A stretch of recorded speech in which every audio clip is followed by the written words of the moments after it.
Assalamualaikum warahmatullahi wabarakatuh. Bismillah, alhamdulillah, wassalatu wassalamu ala rasulillah, la hawla wa la quwata illa billah, amma ba'da. Langsung saja ya pada video kali ini ya. Kita akan bareng-bareng ngaji tentang beberapa amalan-amalan yang dilakukan atau diamalkan, amalan-amalan sunnah ketika Idul Fitri ya, malam lebaran maupun paginya. Mudah-mudahan ini bermanfaat ya. Allahumma amin ya rabbal alamin.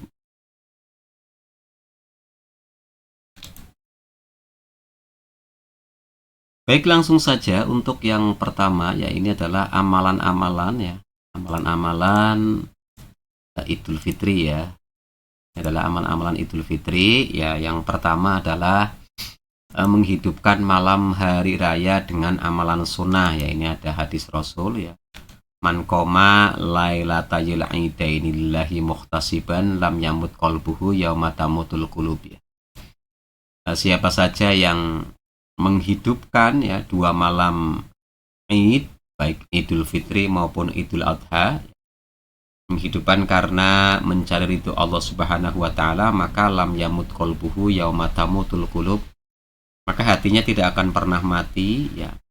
Sementara orang-orang lain hatinya pada mati ya. Ini maksudnya adalah wa ma'ana adami mauti qalbihi adamu tahayyurihi inda nas'i wa inda su'alil malakaini fil qiyamah ya.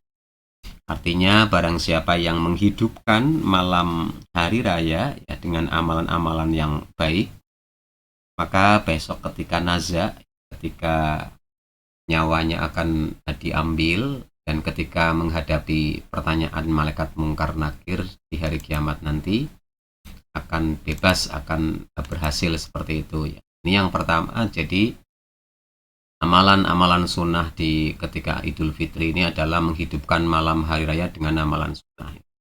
Yang kedua adalah memperbanyak takbirannya. Ini zayyinu a'yadakum aksiru minat takbir lailatul idaini fa innahum yuhadimu dzunuba hadman bitakbir. Yang kedua adalah dengan memperbanyak takbiran ya. Sini ada zayyinu a'yadakum aksiru minat takbir ya.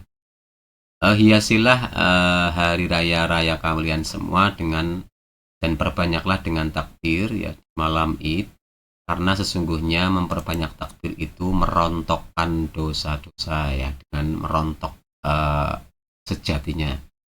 Jadi memperbanyak takbiran di malam Idul Adha maupun Idul Fitri itu merontokkan dosa-dosa kita. Kemudian yang ketiga adalah mandi sunnah untuk menghadiri sholat Idul Fitri. Niatnya adalah nawaitu Husla Idul Fitri sunnatan lillahi ta'ala ya. Saya berniat mandi sunnah karena Idul Fitri. Itu seperti itu.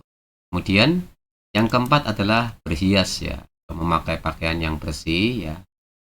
Di hari atau di pagi ketika kita menghadiri sholat Idul Fitri ataupun Idul Adha. Yang kelima adalah berjalan menuju tempat sholat Id ya. Ini dengan cara berjalan ya.